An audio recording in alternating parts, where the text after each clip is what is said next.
ಹಾಗಾದ್ರೆ ರಮೇಶ್ ಕತ್ತಿ ಅವರ ನಿರ್ಧಾರ ಏನು?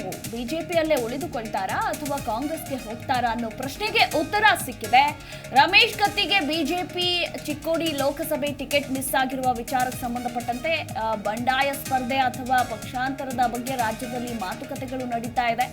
ಆದ್ರೆ ಈಗ ರಮೇಶ್ ಕತ್ತಿ ಹೇಳಿಕೆಯನ್ನ ಕೊಟ್ಟಿದ್ದಾರೆ. ಪಕ್ಷ ಬಿಡುವಂತಹ ಪ್ರಶ್ನೆನೇ ಇಲ್ಲ, ನಾನು ನಿಷ್ಠಾವಂತ ಕಾರ್ಯಕರ್ತ ಅಂತ ಜೀ ಕನ್ನಡ ನ್ಯೂಸ್ಗೆ ರಮೇಶ್ ಕತ್ತಿ ಸ್ಪಷ್ಟನೆಯನ್ನ ಕೊಟ್ಟಿದ್ದಾರೆ.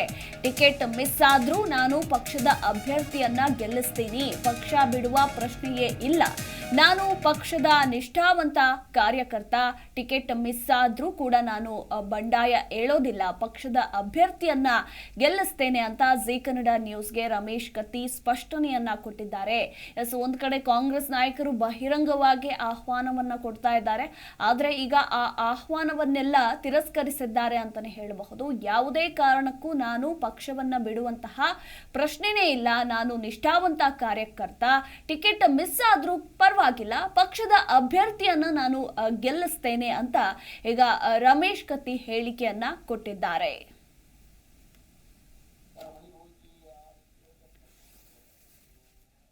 ಸದ್ಯಕ್ಕೆ ಈಗ ಟಿಕೆಟ್ ಮಿಸ್ ಆಗಿರುವಂತಹ ಅಭ್ಯರ್ಥಿಗಳೆಲ್ಲರೂ ಕೂಡ ಪಕ್ಷೇತರರಾಗಿ ಸ್ಪರ್ಧಿಸ್ತಾರೆ, ಬಂಡಾಯವೇಳ್ತಾರೆ ಅಥವಾ ಕಾಂಗ್ರೆಸ್ಗೆ ಜಂಪ್ ಆಗ್ತಾರೆ ಅನ್ನೋ ಮಾತುಕತೆಗಳು ರಾಜ್ಯದಲ್ಲಿ ಕೇಳಿ ಬರ್ತಾನೆ ಇದೆ.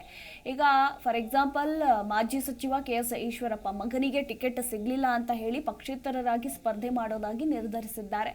ಅವರನ್ನ ಮನವೊಲಿಸೋದಕ್ಕೆ ಬಿಜೆಪಿ ನಾಯಕರು ಇನ್ನಿಲ್ಲದ ಕಸರತ್ತುಗಳನ್ನು ನಡೆಸ್ತಾ ಇದ್ದಾರೆ. ಅವರ ನಿರ್ಧಾರ ಏನು, ಮುಂದಿನ ನಿಲುವೇನು ಅನ್ನೋದರ ಕುರಿತಾಗಿ ಸಾಕಷ್ಟು ಕುತೂಹಲ ಕೂಡ ಇರುವಂತದ್ದು. ಅದೇ ರೀತಿ ಚಿಕ್ಕೋಡಿಯ ಲೋಕಸಭೆ ಟಿಕೆಟ್ ಮಿಸ್ ಆಗಿದೆ ರಮೇಶ್ ಕತ್ತಿ ಅವರಿಗೆ. ಸೊ ಇವರು ಕೂಡ ಬಂಡಾಯ ಎದ್ದೇಳಬಹುದು, ಪಕ್ಷಾಂತರವಾಗಿ ಸ್ಪರ್ಧೆ ಮಾಡಬಹುದು ಅನ್ನೋ ಮಾತುಕತೆಗಳು ಕೇಳಿ ಬರ್ತಾ ಇತ್ತು. ಇನ್ನು ಇವರಿಗೆ ಬಹಿರಂಗವಾಗಿಯೇ ರಾಜುಕಾಗೆ ಆಹ್ವಾನವನ್ನ ಕೂಡ ಕೊಟ್ಟಿದ್ದಾರೆ. ಅಲ್ಲಿ ಟಿಕೆಟ್ ಮಿಸ್ ಆಗಿದೆ, ಅಲ್ಲಿರಬೇಡಿ, ನಮ್ಮ ಪಕ್ಷಕ್ಕೆ ಬನ್ನಿ ಅಂತ ಕರೆಯನ್ನ ಕೂಡ ಕೊಟ್ಟಿದ್ದಾರೆ. ಆದ್ರೆ ಈ ಕರೆಯನ್ನ ತಿರಸ್ಕರಿಸಿದ್ದಾರೆ ರಮೇಶ್ ಕತ್ತಿ. ಕಾಂಗ್ರೆಸ್ ಆಹ್ವಾನ ನೀಡಿದ್ರೂ ಕೂಡ ನಾನು ಹೋಗೋದಿಲ್ಲ, ಎಂದೆಂದಿಗೂ ಬಿಜೆಪಿಯಲ್ಲೇ ಇರ್ತೀನಿ ಅಂತ ರಮೇಶ್ ಕತ್ತಿ ಹೇಳಿದ್ದಾರೆ. ಈ ಬಗ್ಗೆ ಮತ್ತಷ್ಟು ಮಾಹಿತಿ ಕೊಡ್ತಾರೆ ನಮ್ಮ ಪ್ರತಿನಿಧಿ ಜನಾರ್ದನ್ ಹೆಬ್ಬಾರ್. ಸದ್ಯ ಈಗ ಬಿಜೆಪಿ ನಾಯಕರಿಗೆ ಯಾರಿಗೆಲ್ಲ ಲೋಕಸಭೆಯ ಟಿಕೆಟ್ ಮಿಸ್ ಆಗಿದೆಯೋ, ಈಗಾಗಲೇ KS ಈಶ್ವರಪ್ಪ ಒಂದು ಕಡೆ ಪಕ್ಷಾಂತರರಾಗಿ ಸ್ಪರ್ಧೆ ಮಾಡೋದಾಗಿ ಹೇಳಿದ್ದಾರೆ. ಈಗ ರಮೇಶ್ ಕತ್ತಿ ಕೂಡ ಅದೇ ನಿಲುವನ್ನು ತೆಗೆದುಕೊಳ್ಳಬಹುದು ಅನ್ನೋ ಮಾತುಕತೆಗಳು ಕೇಳಿ ಬರ್ತಾ ಇತ್ತು. ಒಂದು ಕಡೆ ಕಾಂಗ್ರೆಸ್ನಿಂದ ಅವರಿಗೆ ಆಹ್ವಾನದ ಕರೆಗಳು ಕೂಡ ಬಂದಿದೆ. ಬಟ್ ಯಾವುದೇ ಕಾರಣಕ್ಕೂ ನಾನು ಕಾಂಗ್ರೆಸ್ಗೆ ಹೋಗೋದಿಲ್ಲ, ಬಿಜೆಪಿಯಲ್ಲೇ ಇರ್ತೀನಿ ಅಂತ ನಿರ್ದಾಕ್ಷಿಣ್ಯವಾಗಿ ಹೇಳಿಕೆಯನ್ನು ಕೊಟ್ಟಿದ್ದಾರೆ. ಈ ಬಗ್ಗೆ ಹೆಚ್ಚಿನ ಡೀಟೇಲ್ಸ್.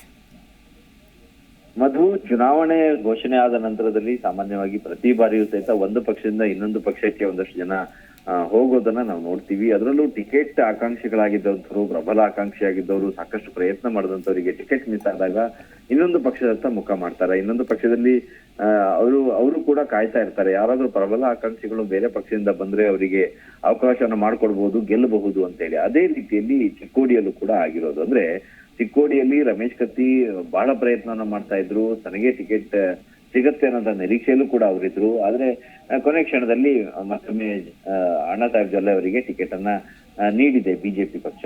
ಈ ಹಿನ್ನೆಲೆಯಲ್ಲಿ ಒಂದಷ್ಟು ರೂಮರ್ಸ್ಗಳು ಹೋಗ್ತಾ ಇದ್ವು, ರಮೇಶ್ ಕತ್ತಿ ಅವರು ಪಕ್ಷವನ್ನ ತೊರೆಯಬಹುದು, ಅವರಿಗೆ ಕಾಂಗ್ರೆಸ್ ಇಂದ ಕೂಡ ಆಹ್ವಾನ ಇದೆ, ಅವ್ರನ್ನ ಈಗಾಗಲೇ ಪಕ್ಷಕ್ಕೆ ಸೆಳೆಯುವಂತ ಪ್ರಯತ್ನವನ್ನ ಮಾಡ್ಲಾಗ್ತಾ ಇದೆ, ಅವ್ರ ಜೊತೆಯಲ್ಲಿ ಮಾತಾಡಿದೀನಿ ಅಂತ ಕೂಡ ಅಲ್ಲಿನ ಶಾಸಕರೊಬ್ಬರು ರಮೇಶ್ ಕಾಗೆ ಅವರು ಹೇಳ್ತಾ ಇದ್ರು.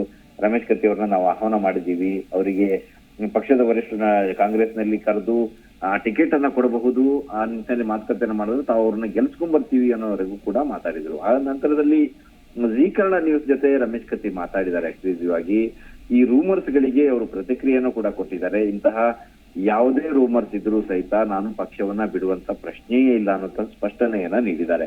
ಪಕ್ಷದಲ್ಲಿ ತಾನು ಟಿಕೆಟ್ ಮಿಸ್ ಆಗಿರ್ಬಹುದು, ಆದ್ರೆ ಪಕ್ಷ ಅಂತಿಮವಾಗಿ ಯಾರಿಗೆ ಟಿಕೆಟ್ ಕೊಟ್ಟಿದೆ ಅವರ ಪರವಾಗಿ ಕೆಲಸ ಮಾಡ್ತೀನಿ, ಅವ್ರನ್ನ ಗೆಲ್ಸ್ಕೊಂಡ್ ಬರುವಂತ ಪ್ರಯತ್ನವನ್ನ ಮಾಡ್ತೀನಿ, ಯಾವುದೇ ಪಕ್ಷಕ್ಕೆ ಹೋಗೋದಾಗ್ಲಿ ಅಥವಾ ಬಂಡಾಯವಾಗಿ ಸ್ಪರ್ಧೆ ಮಾಡೋದಾಗ್ಲಿ ನಾನು ಮಾಡಲ್ಲ, ಪಕ್ಷದ ನಿಷ್ಠಾವಂತ ಕಾರ್ಯಕರ್ತ ತಾನು ಅನ್ನೋಂತ ಮಾತನ್ನ ಜೀ ಕನ್ನಡ ನ್ಯೂಸ್ಗೆ ಹೇಳಿದ್ದಾರೆ.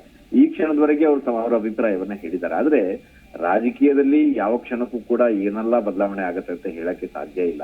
ಈಗ ಈಶ್ವರಪ್ಪನವರು ಸಹಿತ ಮೊನ್ನೆವರೆಗೂ ತಮ್ಮ ಮಗನಿಗೆ ಟಿಕೆಟ್ ಸಿಗತ್ತೆ ಅನ್ನೋ ನಿರೀಕ್ಷೆಯಲ್ಲಿದ್ರು. ಆ ನಂತರದಲ್ಲಿ ಅವರು ಶಿವಮೊಗ್ಗದಿಂದ ಬಂಡಾಯ ಸ್ಪರ್ಧೆಗೆ ಮುಂದಾಗ್ತಾ ಇದ್ದಾರೆ. ಹೀಗೆ ರಮೇಶ್ ಕತ್ತಿ ಅವರು ಈಗಂತೂ ಸದ್ಯಕ್ಕೆ ಸ್ಪಷ್ಟನೆಯನ್ನ ನೀಡಿದ್ದಾರೆ. ನಾನು ಯಾವುದೇ ಕಾರಣಕ್ಕೂ ಸಹಿತ ಬಂಡಾಯನೂ ಹೇಳಲ್ಲ ಮತ್ತು ಪಕ್ಷದ ವಿರುದ್ಧನೂ ಕೂಡ ಕೆಲಸ ಮಾಡಲ್ಲ, ಕಾಂಗ್ರೆಸ್ಗೂ ಕೂಡ ಹೋಗಲ್ಲ, ಬಿಜೆಪಿಯಲ್ಲಿಯೇ ಇದ್ದು ಪಕ್ಷದ ಅಭ್ಯರ್ಥಿಯನ್ನ ಗೆಲ್ಲಿಸಲಿಕ್ಕೆ ಬೇಕಾದ ಪ್ರಯತ್ನವನ್ನ ಮಾಡ್ತೀನಿ ಅನ್ನೋ ಮಾತನ್ನ ಜಿ ಕನ್ನಡ ನ್ಯೂಸ್ ಜೊತೆ ಮಾತಾಡ್ತಾ ಇರೋ ಸಂದರ್ಭದಲ್ಲಿ ಹೇಳಿದ್ದಾರೆ. ಥ್ಯಾಂಕ್ ಯು ಹೆಬ್ಬಾರ್ ನಿಮ್ಮೆಲ್ಲ ಮಾಹಿತಿಗಾಗಿ. ಜಿ ಕನ್ನಡ ನ್ಯೂಸ್ ಈಗ ನಿಮ್ಮ ಮನೆಯಲ್ಲೇ ನೋಡಿ. ಎಲ್ಲ ಕೇಬಲ್ಗಳಲ್ಲಿ ಈಗ ಲಭ್ಯ. Sun Direct 292, Jio TV 1334, U digital 162, City Cable 51, GTPL 17, Abhishek cables 821, Rock Line telecommunication 51, Shri Basaveshwara number 60, Vinayaka digital number 53, In digital number 896ರಲ್ಲಿ. ನಿಮ್ಮಿಸ್ತದ ಜಿ ಕನ್ನಡ ನ್ಯೂಸ್ ನೋಡಿ ಆನಂದಿಸಿ.